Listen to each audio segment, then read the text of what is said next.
Well, early voting continues across the Carolinas. A battle is now underway over certain signs posted near these polling places. Yeah, tonight groups are calling for some Spanish language voting signs to be removed, saying they are intimidating and they could turn eligible voters away.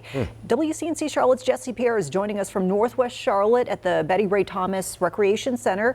So Jesse, you spoke to a person who says that they took the message very personally from these signs. Absolutely. Now, this is the sign, the one here in yellow, that is in question, and they have been placed in polling sites across the state. And several advocacy groups want them removed, saying these signs are exclusively in Spanish, threaten and target Latino voters. Political signs at polling sites, not uncommon. Most polling sites, do allow signs and do allow electioneering.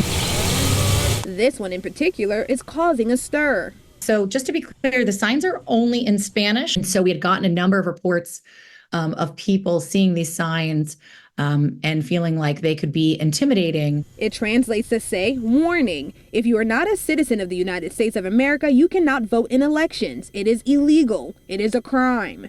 You could be deported. Don't do it. Paid for by North Carolina Election Integrity Team. I think a lot of people perhaps don't realize how much fear there already is in the Latino community about voting by people who are eligible to vote. About 24 advocacy groups, including Kathleen Robles with Forward Justice, say this signage is targeting and could deter Latino voters.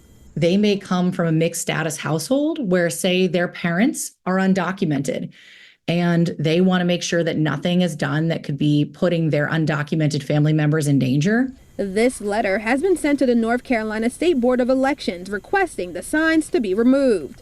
The North Carolina Election Integrity Team created the signs. Their president, Jim Womack, says they are not meant to threaten, only to inform. It's a felony to knowingly vote in an election when you're not eligible to vote.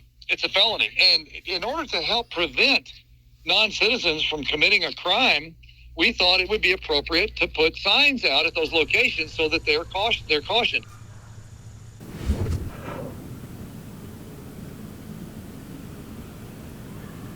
The North Carolina State Board of Elections sent a statement saying, in part, these signs accurately state the law. Without evidence that eligible voters are misunderstanding these signs, there is no authority for an election official to remove them from a voting site. In North Carolina, we welcome all eligible voters to cast their ballot in this important general election, no matter what language they speak. So for now, the signs remain. Live in Northwest Charlotte, Jesse Pierre, WCNC Charlotte. Wow. All right, Jesse, thanks for those updates and that reporting.